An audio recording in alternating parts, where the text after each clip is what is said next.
Hi hello friends, this is Prema from Prema's boutique. இப்போ சூப்பரான ஒரு சாரீ கலெக்ஷன் தாங்க பார்க்க போகிறோம். ஸோ நல்ல ஒரு பட்ஜெட் ஃப்ரெண்ட்லி ப்ரைஸ். ஸோ இந்த சாரீ பார்த்தீங்கன்னா அழகான ஒரு காஞ்சி புட்டா சில்க் சாரீஸ் கலெக்ஷன்ஸ். ஸோ நல்ல ஒரு கிஃப்டிங் பர்பஸ்க்கு நீங்கள் யூஸ் பண்ணிக்கலாம். ஸோ சாரியோட ஃபுல் வியூ இப்படி தாங்க இருக்கும். ஸோ அழகான ஒரு ரிச் பல்லு. ஸோ ப்ளவுஸ் பார்த்தீங்கன்னா அதே சேம் கலரில் தான் ப்ளவுஸும் இருக்கும்.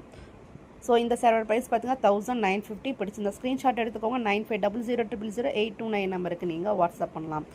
ஸோ காஞ்சி புட்டா சில்க் சாரீஸ் கலெக்ஷன்லேயே நிறைய டிசைன்ஸ் இருக்குது. ஸோ அது எல்லாமே 3000க்கு பிலோ இருக்குது. ஸோ இந்த சாரியோட ப்ரைஸ் 1950. ஸோ சாரீ நீங்கள் எப்படி நீங்கள் வீடியோஸில் அண்ட் ஃபோட்டோஸ் நீங்கள் பார்க்குறீங்களோ சாரீஸ் உங்களுக்கு ரிசீவ் ஆகும்போது அதே குவாலிட்டியில் தான் இருக்கும். ஸோ நம்மக்கிட்ட எல்லாமே நல்ல ஒரு ப்ரீமியம் குவாலிட்டியில் இருக்கும். ஸோ சாரீஸ் கலெக்ஷன்ஸ் எல்லாமே நல்ல ஒரு யூனிக் கலெக்ஷன், டிசைன்ஸ் எல்லாமே ரொம்ப யூனிக்காக இருக்கும். ஸோ தசா சில்க் சாரீஸ் நிறைய பேர் கேட்டிருந்தீங்க. ஸோ நெக்ஸ்ட் வீக் அந்த சாரீஸ் கலெக்ஷன்ஸ் எல்லாம் உங்களுக்கு நியூ கலெக்ஷன்ஸ் அப்டேட் பண்ணுறேன். ஸோ இந்த கலெக்ஷன் எப்படி இருக்குன்னு சொல்லிட்டு மறக்காமல் கமெண்ட் பண்ணுங்கள். பிடிச்சிருந்தால் லைக் கொடுத்துக்கோங்க. ஃப்ரெண்ட்ஸ் அண்ட் ஃபேமிலியோட ஷேர் பண்ணிக்கோங்க. மீண்டும் அடுத்த வீடியோவில் ஒரு சூப்பரான ஒரு சாரீ கலெக்ஷன் மீட் பண்ணுறேன். தேங்க்யூ. தேங்க்ஸ் ஃபார் வாட்சிங் ஃப்ரெண்ட்ஸ். பாய்.